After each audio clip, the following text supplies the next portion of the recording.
Okay, the first thing I want to make very clear is that I'm not a psychic and I am not a channeler. A lot of people get me mixed up with that because of my work with the Nostradamus prophecies.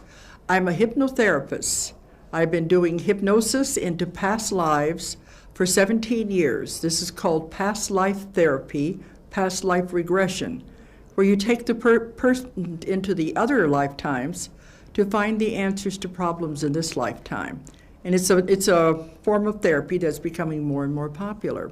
So this is the type of work I've been doing for 17 years. And along the way, I've found some very interesting stories where people have gone into lifetimes where they've been associated with famous people in history or been in a time when something important was happening in history. And this is mostly what I've written my books about, have been these exciting stories that I have found through people's past lives. So I consider myself to be the reporter, the researcher, and I call myself the researcher for lost knowledge. I have to put all the information together and do the research into it and present it in the form of books.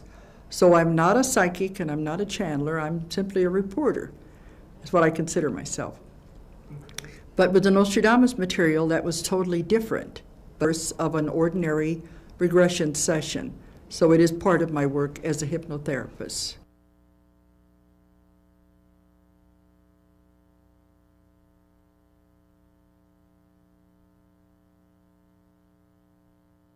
They say it's the strangest case that's ever happened in the history of hypnosis. You can't call it channeling, you can't call it hypnosis because it is so different. It was actually going back through time and contacting Nostradamus while he was alive, living in the 15th century, 1500s in France. But it happened totally by accident about 10 years ago in 1986 when I was working with a woman who just wanted to go into a past life to see if she had a past life. There was no problem, she didn't want any therapy. But during the course of the regression, some very strange things began to happen. We didn't set out to contact Nostradamus. I don't think you could have. It was something that was totally unpredicted and simultaneous and spontaneous. But during the course of the session, she went back to a lifetime where she was a student of Nostradamus in France.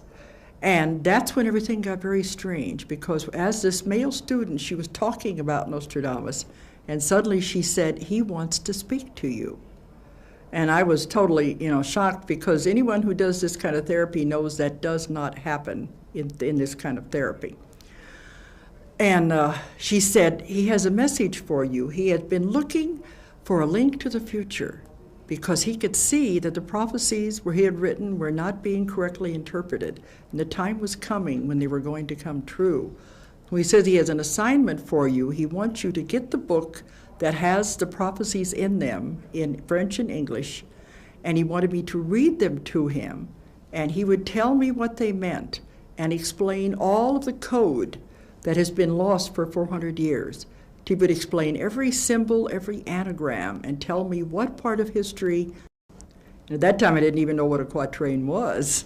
The quatrain is a 4-line poem, in the case of Nostradamus, a 4-line prophecy, and he wrote almost 1,000 of them. And not even half of them have ever been correctly interpreted. And some of them have been interpreted after the fact, after they've already occurred. So it was quite an assignment. But when the woman woke up and I told her what she had said, she was so frightened she moved to Alaska.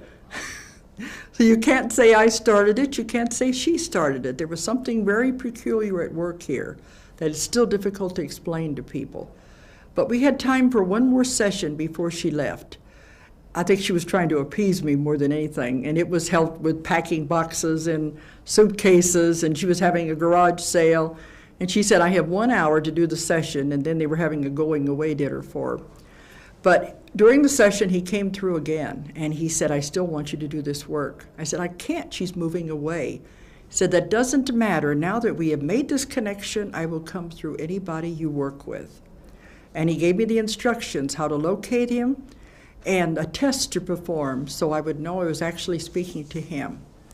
And this is why it ended up with 3 volumes, because over the course of 3 years, it went through 12 different people. He did what he said. He would come through anybody I worked with. It was like having his telephone number, And I could call him up anytime I wanted, and I'm still able to do it if we want to get some more information. But we successfully translated all of the known prophecies, almost 1,000 of them, and I had the unenviable job of putting them in order, in a chronological order of some kind. It took a computer to do it.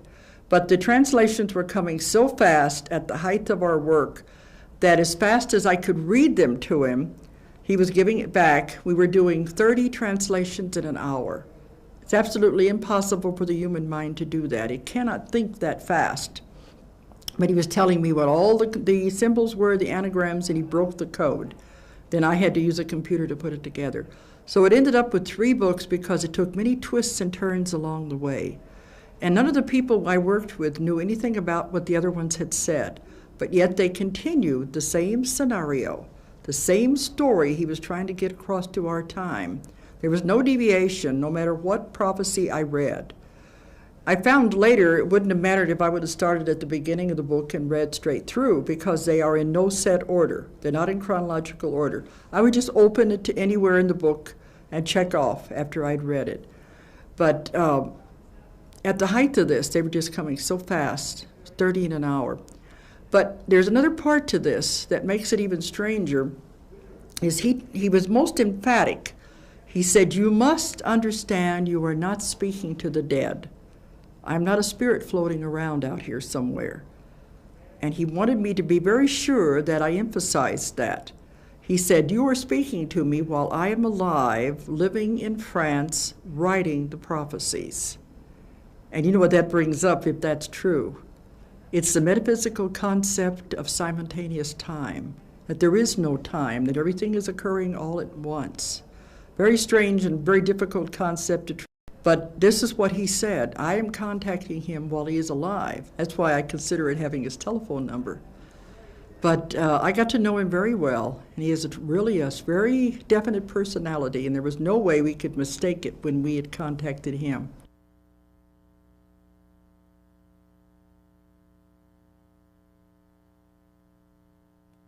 Okay, because they all described his physical appearance as being the same. But his eyes especially were very penetrating and very strong eyes. But he had a definite temper. He would get very upset with me if I had not done the correct research. He would tell me exactly where to go in the libraries to find the information. And in breaking the code, a lot of it had to do with ancient Greek philosophy, Greek history, and Greek legends. Because he said this way he could fool the Inquisition by thinking he was commenting on history. And actually he was foretelling an event. But when I didn't quite understand what he meant, he kept saying, "I'm appalled at your lack of education, because we don't have to learn those things in our time period." But he would tell me where to go in the libraries to find them. And if I did not do the research exactly, he would have this very stern temper. But it was as though you were with a very stern schoolmaster, I think would be the way you would classify it. As though you were a student with someone who had all this knowledge and trying to learn from them. But also, I found out that he was very definitely a male chauvinist. And I said that was okay, because during the time periods he lived in, women were not educated. They were not taught anything. And he didn't have the same relations with women there that we would today. So I could understand that. But it was a very definite personality.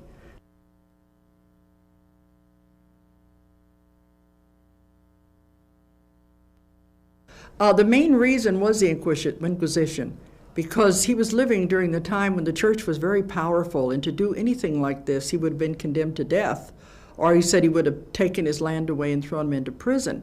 So he had all these visions, and what is he going to do with them? At first he was writing them down in a kind of a diary, but he knew that if he died, they would be found and they would be burnt. So how was he supposed to protect the prophecies, to get them to our time period for which they were intended? The only way was to devise this code. And anagrams were very popular in France during that time period. So he was using something he was familiar with. And he made these anagrams and puzzles. And there were, that's why he was almost 1,000 of them. He said there were actually about 1,500, but some of them have not survived to our time. But he had to do it to confuse the Inquisition. And it worked because they have come down to our time, even though they've been undecipherable in most cases.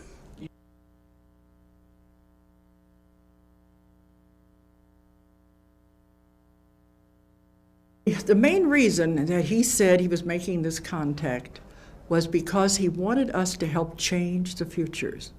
He said, a lot of people don't like Nostradamus because they say he's doom and gloom, very horrible predictions. He said, if I show you the most horrible things man can do to himself, will you do something to stop us? The worst case scenarios of what would happen if nobody did anything at all. He saw time not as one future set in concrete, but as many branches, many probabilities and possibilities off of an event. So he was showing us the worst case scenario off of any of these paths that you continued on. So he believed that mankind could change the future, especially if you knew what that future was. So his job was to tell us, this is what's going to happen if you continue along this path. And he said that man doesn't know the power of his own mind. If you knew what was going to happen and focused on the opposite scenario, the opposite effect, that could be our future. We could create that with our minds. But he also said, if the power of one man's mind is that powerful, imagine the power of group mind.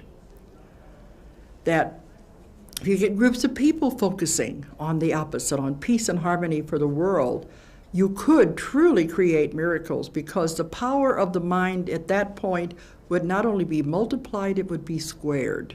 The power would be tremendous. And this is what my message has been as I travel all over the world, is tell people they can change the future. They are not puppets. They do not have to go along with what is predicted. We can have a wonderful future if we just know about it, focus on it, use our minds. We're so scattered. Our energy is very scattered. When you focus that energy, it can be tremendous.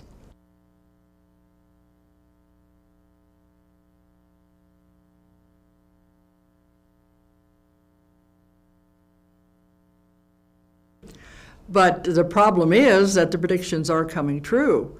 But if we know we can make changes, maybe that's the point. Will we do it?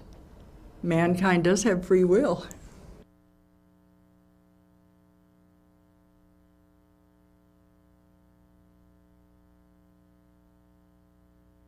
And he told us exactly where they went in history. And from his time to ours, there were hundreds that had dealt with the past as we consider the past. He said, don't worry about those, because they'll only be interesting to people who are interested in history. Focus on the next 20 years, and this was from the 80s when we were doing this. But in those, there was a tremendous amount of things that have already come true. He even named Pasteur in one of the quatrains by name. And the famous Hister quatrains, there were many of those, but I even found out more quatrains dealing with Hitler besides just that one. He had all the phases of all the wars from his time to ours, and he had many, many inventions, which he called by the names of metal beasts and, fish, like submarines, like metal fish, because he didn't know what else to call them. He predicted air flight. He was very definite about a lot of these things. And he had many predicting the atomic bomb that have never been interpreted till now. One I thought was interesting was where he talked about the stone in the tree. The stone being the bomb, and the tree, how we always think of the bomb as represented by a mushroom cloud. To him it looked like a tree. And in the quatrain he talked about the stone in the tree as the explosion of the atomic bomb. But not only did he talk about wars and inventions, he talked about every philosophical trend that man would go through. These are all very important to him. So there were many, many that have already occurred. And since I began working with him, and the books were first published in 1989, so it's on record before the Gulf War began, he gave us the dates for the beginning of the Gulf War 3 times. And he talked about Saddam Hussein in anagram form before the Gulf War ever started. And parts of this have not come true yet, so we know we're not finished with Saddam Hussein or the wars in the Middle East. But many of the events in the last few years have been documented before they occurred. We were given the The ones for the fall of the Berlin Wall, we had 3 quatrains that were explained to us before the fall of the Berlin Wall. It was very definite about the wall in the east will fall. And we were told about the breakup of the communist countries, that they would pull away from Russia, some peacefully and some violently, to where Russia would be reduced to the original size of Russia and Siberia. And all these things have come true since my work began with him. So there are many, many of these have come true. And as we're now going into the 4th printing of Volume 1, so much has happened that I've added an addendum, 50-page addendum to the back of the book of events that have just come true in the last year alone. And it's really amazing. And a lot of it has to do with computers, World Wide Web. These were very definitely predicted. He didn't call it World Wide Web, but he talked about the world being hooked together with wires all over the world dealing with computers. And a lot of these predictions are very frightening because they are coming true. And I thought maybe in 100 years, but now in less than 10 years, the things he saw about computers and experimental weaponry are happening in our lifetime. So it is now, it's right up to the minute.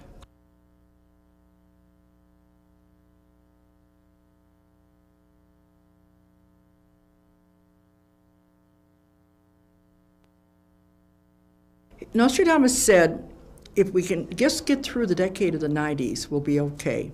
See, he saw this horrible war that he referred to as the Third World War.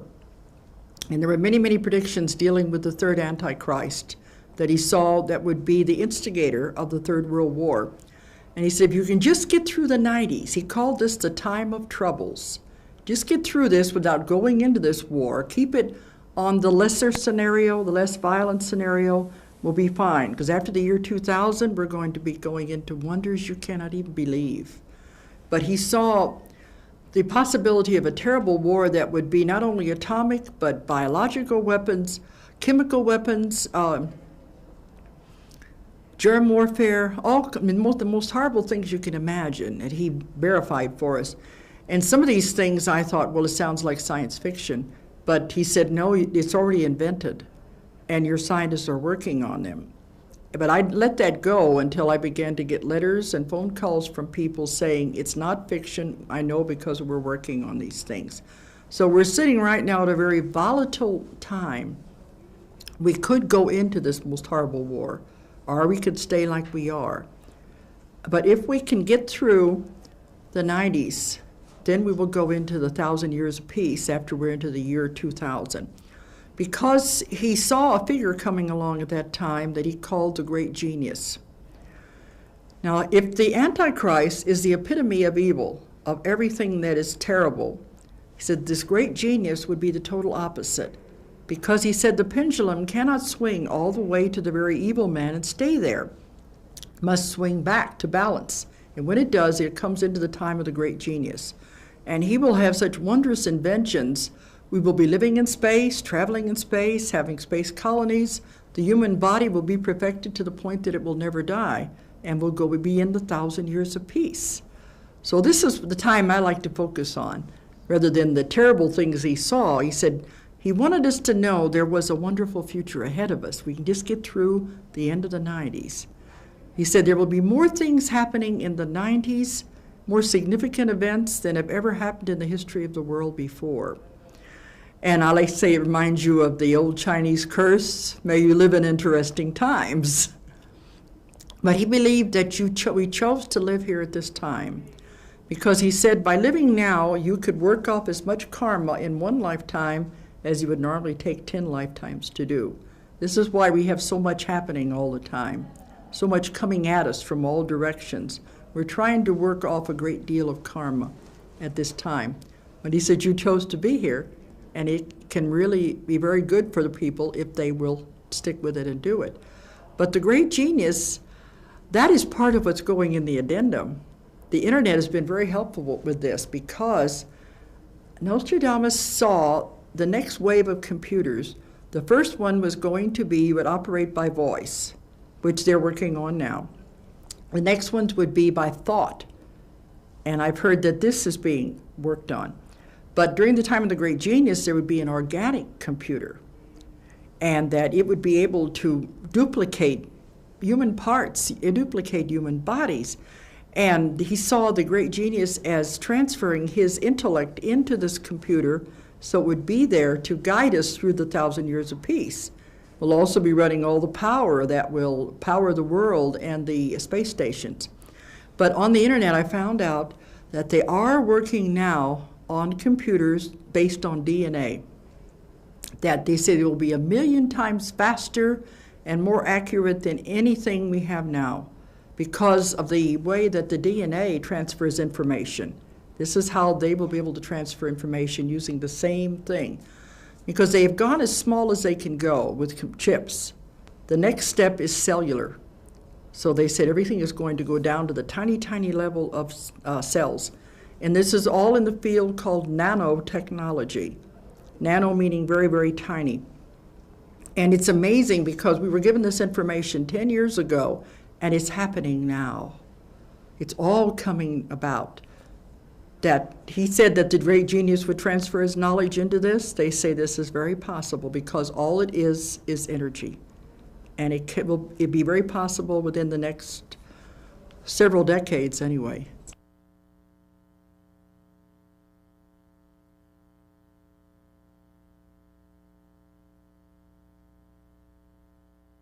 It is an interesting question that what happens with all the people, because, well, we're going to be living on space stations. We're traveling in space. Probably a lot of us will want to go live on the moon or on Mars or something. But it might be at the point that maybe we won't be producing, reproducing as fast as we are now. It's possible. Because of my work with the aliens and the UFO work, they don't die until they're ready to die. So there's no need for new beings to be born if they're going to stay on the earth longer. I don't know what would happen there, but I think there'd probably be ways of working this out, maybe going to other places. Like a new adventure is all opening up out there.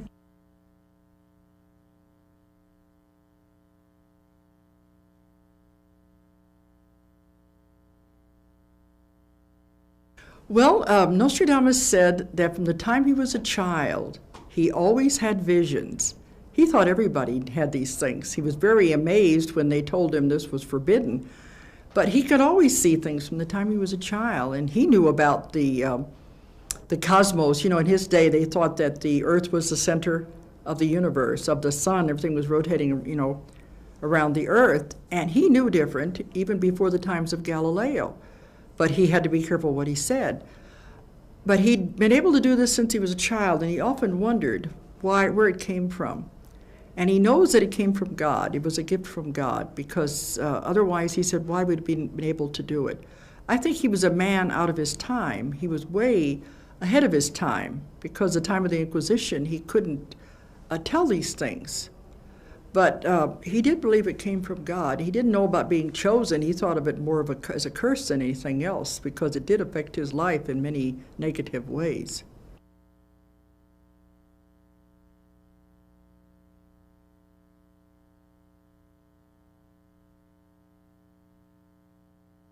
Well, I think Nostradamus is recorded as being the most accurate there ever has been. Of course, Edgar Cayce falls in with that. He also went into trance. We found that Nostradamus would go into trance, and that's how he found these things. He would see the visions. And he said he would wake up, he would find that he had written the 4 lines with automatic writing. He said, I saw all these things, but yet I wrote 4 lines that referred to everything he had seen, which is about the same way that Edgar Cayce would do. He would go into trance and also have visions. There's probably been many others, but I think Nostradamus is the one that's the most famous.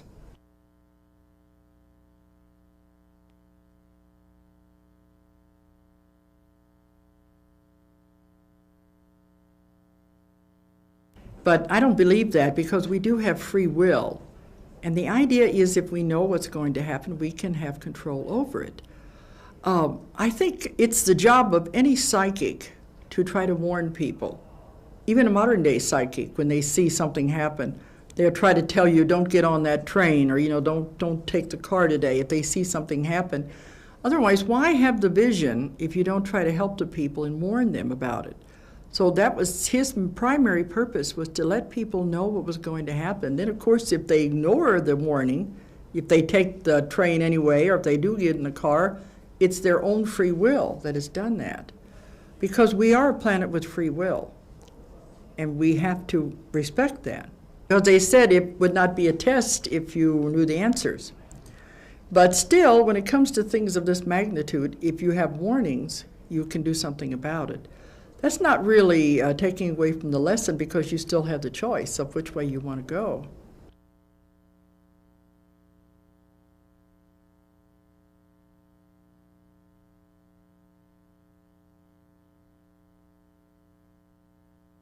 Most people think that at the year 2000 this is going to be the end, or if we have it in this war, or even if we go into the Earth shift, the shifting of the continents, they think that is the end of the world. But it's not. Mankind is a survivor. He will continue to go on. Even if there are many lost, there will always be some around that will survive. Man is, he's here forever. So I asked him one time, well then, if this is not the end of the world, what is? And he said, many people have asked him, you could see so far in the future, how far can you see? He said, I can see to the end of the world, but not the end of time. He saw the world being destroyed when the sun went supernova. And when it would supernova, it would blast out all this heat, and the earth would be incinerated. But he said, you don't have to worry about it. That's so far in the future that when it does occur, there will be no people on earth. They will have long since gone somewhere else. So you don't have to worry about it, but he could see how it was going to end. So we're going to have many things between now and then. But man is a survivor. He will always be around.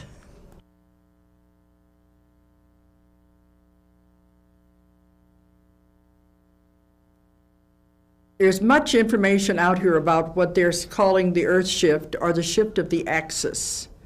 This is what would happen if all of the, say for instance, the polar ice caps would melt and all of the water would rush down. This would be caused very easily by an Earth shift. The Earth is sitting right now at an angle, a slightly off-center angle. And some of the people who have talked about Earth shifts say we'll do a complete flip-flop. We have no information about that. The only thing we have is that it would take a slight tilt. It wouldn't have to be very much. A slight tilt would be enough to begin the ice cap melting and to send the water rushing down out of Canada. But it's enough to do it that the tectonic plates will be forced against each other. They will be moving.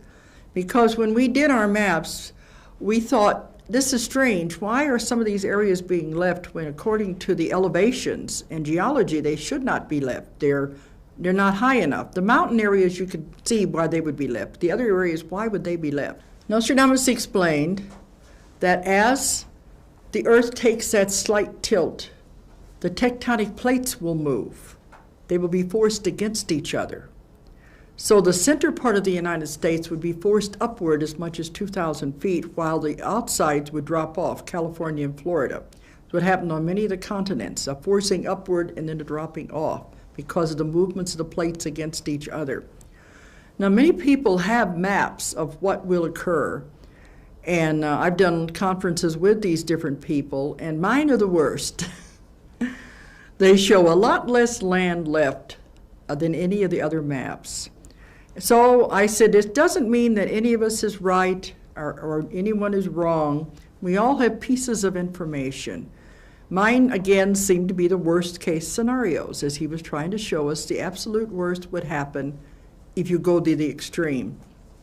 And if you will notice my map of the United States, there isn't very much left. The black areas are the areas that are left. The center part of the United States is the biggest section. That is the part that he said would be forced upward by 2,000 feet, while the other areas will be dropping off. California, most of what will be left will be the tops of the mountains as islands, a series of islands.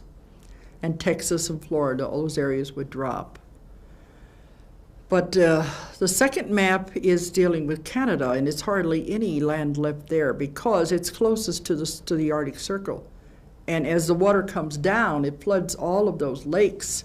Those lakes come down and flood the Great Lakes, spread out the Mississippi and the Missouri rivers, so you can see how most of that area would be underwater.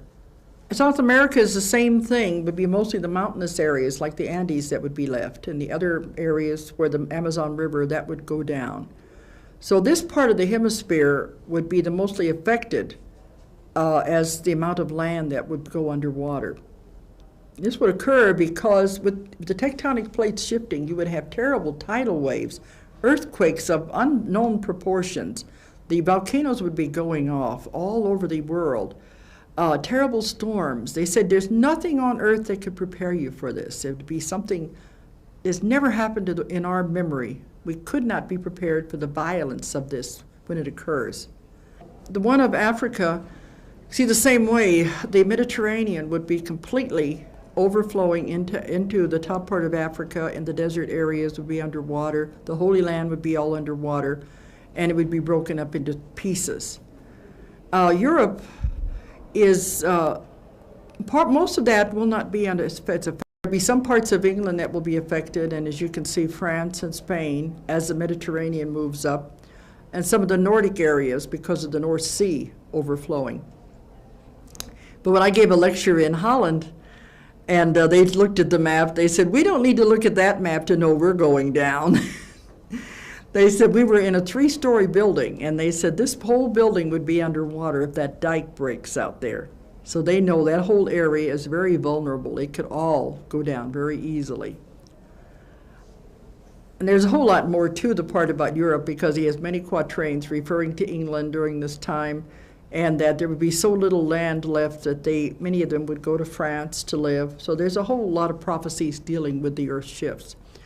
And the last one is the Asian continent, which will be the least affected. China will, a lot of it will disappear, but he said the Russian part of the Asian continent will have cracks, but it won't break up to the extent that the other areas would.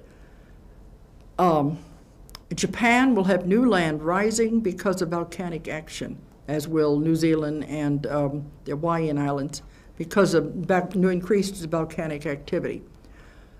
But that is the least affected will be the Asian continent and the part of Russia. And of course, what continent don't I include in these? Australia. Australia. And when I'm in Australia, they always say, where are we? Can you figure out why I have not included Australia? It's not going to change. Okay. And of course, when I'm in Australia, they all stand up and cheer when I say that, you know. But he said Australia was a unique continent because there was nothing for it to push against. It would move, it would float. Of course, it's going to have storms, it's going to have tidal waves, it'll have earthquakes, but it won't break up like the other continents will. It will be able to move. And this gives it a very unique quality over all the rest of the continents of the world. But this is the information we got, and like I said, let's consider it the worst case scenario because the other maps that are coming out are much, much easier and a lot more land is left.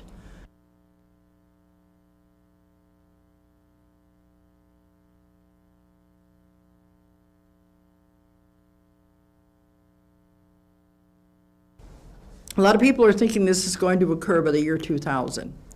We found there's going to be a lot of very important events occurring by the year 2000, but not the Earth shift. It's way too soon for that. And other ones will argue with me about it, but I can only give you the information that we have.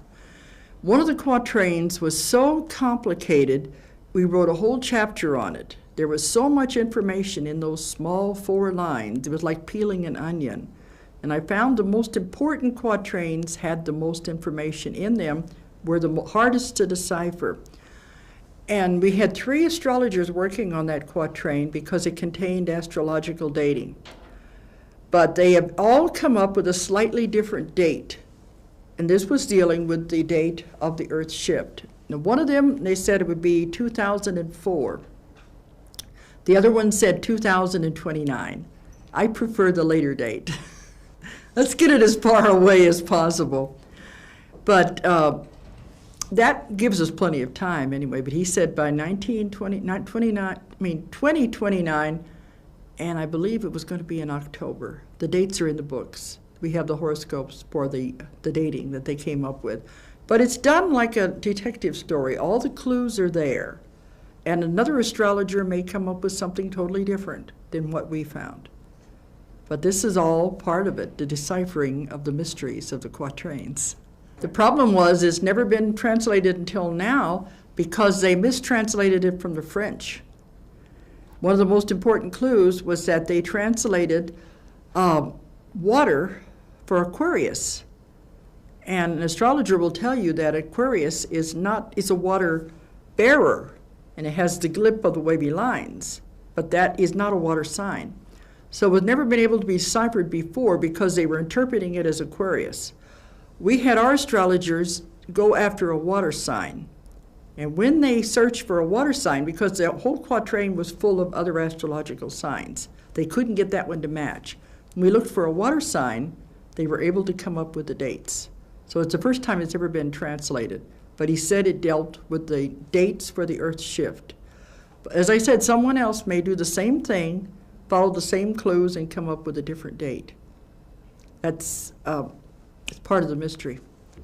But he said the things we're doing to our environment and to our whole world is speeding up the process that could lead to the Earth's shift.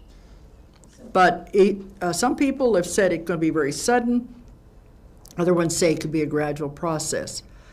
It is already occurring. The Earth shift started several years ago. And right at this time, it's a gradual process. This is what's causing the increase in the earthquakes and the increase in the volcanic eruptions. He said first the earthquakes would appear where they've always appeared, then they would appear where they've never appeared before.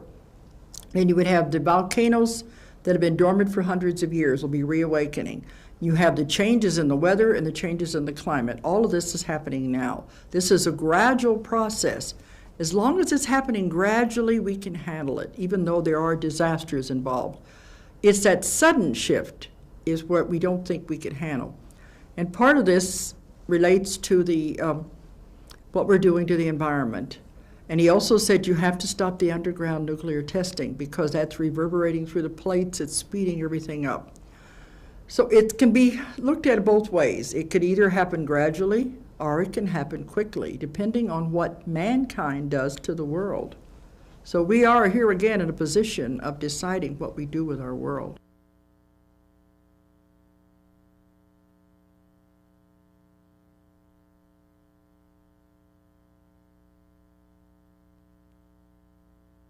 Nostradamus saw in his future 3 men that he called antichrists.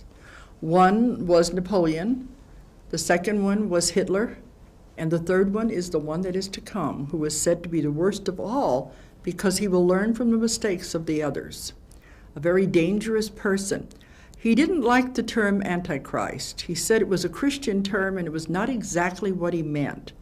But he said if you think of Christ as representing people, humanity, then Antichrist is someone who does terrible things against humanity, against people. And it can be the type of personality like Genghis Khan or Attila the Hun, the type that doesn't care anything about what it's doing, it only wants power. So this is what he meant by an antichrist. But the third one, he gave us a great deal of information about him because he wanted us to do something to stop the man. He said, in the Bible, in the book of Revelation, and other books in the Old Testament, the people saw the same things that he saw, the prophets did. They only put them in their symbolism they could understand in their time, but they all saw the same thing. And that the man he refers to as the Antichrist is the number 666 in the book of Revelation, called the beast. Of course, he said 666 also refers to his connections with computers. So there's a lot more to it. But he has been predicted as far back as Bible times. So he said he has a destiny to fulfill. He has to come, but after he comes, what happens after that is in the hands of mankind. Do we allow it to go through the worst case scenarios, or can we lessen it? That's the point. But the man is alive now, and he has his destiny to fulfill. We were given a lot of information about this man because he is so important. We have his horoscope. He was born on February the 4th, 1962, in Jerusalem, but he's not Jewish. And his parents were killed during the Israeli war, and when he was about 6 or 7 years old, and he was raised by his uncle. His uncle is a very evil man, and we have had many people see him, and we have, in my work, and we had one woman who was able to put together a police composite picture of the uncle and of the Antichrist. She was a psychic who had worked with police on many cases, so she knew how to do the police composite kits. But the uncle took the young boy and was raising him as his own. What the young boy doesn't know was that the uncle had his parents killed, so he could have him for his own. And he has gotten together a very powerful group of rich Arabs in the Middle East, and they've been taking care of this young boy and grooming him for the role he is to take. It's a very powerful group of people that control everything that happens in the Middle East. They're the puppet masters behind the scenes. Nostradamus said, by the time 7 puppets arise in the Middle East, you will realize what is happening, that they are not the real leaders of the countries, but they are the puppets being manipulated by the puppet masters behind the scenes. The young Antichrist went to college in Egypt, and we were working on this at the same time he was in college, so we were shown several scenes of him in college. We knew where he was living. We had all this information. His main courses that he took were economics, philosophy, and computers. The computers were going to be very important in his future that he was planning. But after he got out of college, he lived on the different estates of these very rich people. He has no home of his own, but travels around to the different estates. And we saw him once in a big estate on the banks of the Nile, and another one in Syria, and in Oman during the Gulf War. Oman is to the bottom of Saudi Arabia. So we saw him in all of these places during the Gulf War, and he's traveled around from place to place. But well, Nostradamus said, you must remember that in the beginning, this man will appear as a savior, the man with all the answers, the man with the golden tongue. And this will how he will make his conquests in the beginning. But he said, you must remember he's not what he appears to be. He's the wolf in sheep's clothing. Because by the time people realize what is happening, then everything will all come out. We were told in 1995, if you were watching, you'd become aware of these people and what they are doing. And of course, I get lots of mail from people trying to tell me who they think the Antichrist is. But a lot of the people they have told me about, I think, are members of the group. They're very rich, but I don't think they are the Antichrist because they don't fit all of the other criteria.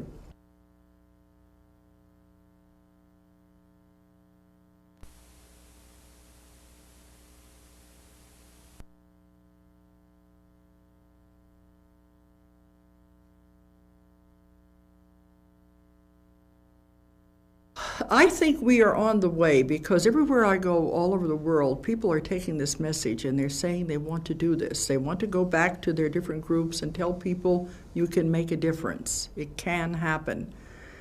And even during the Gulf War, it only lasted a month because of all the protests people had about it even before it started. So maybe we can change the future. Maybe that was why it only lasted a month. Maybe it's why it didn't go on further. And maybe we can keep it from reoccurring because he sees going to be a succession of wars in the Middle East. We're not finished there yet.